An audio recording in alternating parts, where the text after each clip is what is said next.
I'm gonna have trouble with the name because he pronounces it differently than my wife, but it's Bob Katz of Financial Analysis and Control Technology Services. Or F.A.C.T.S, as we like to call it. Yeah, it's quite a mouthful there. Right, exactly. So Bob, tell us about F.A.C.T.S. Well, F.A.C.T.S is a consulting practice I started about 11 years ago.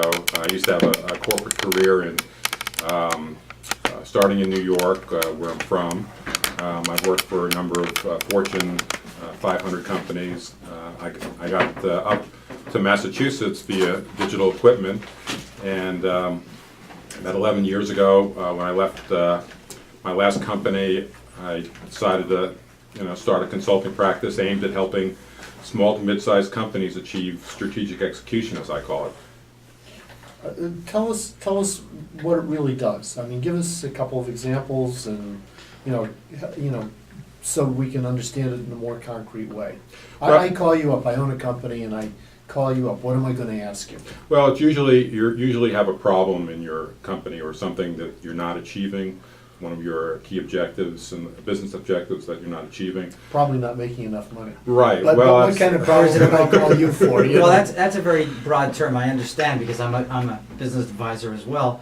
But is there a specific area that they tend to feel the pain, let's say, when they're calling you?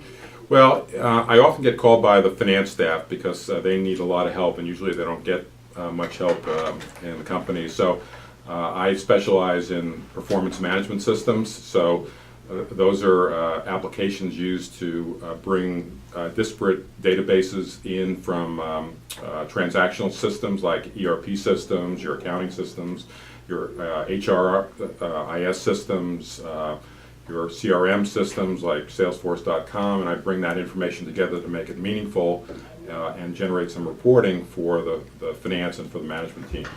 So that's a very specific instance where people bring me in. I have domain knowledge and a couple of applications that I use to do this, and they bring me in to provide that expertise that they don't have in-house.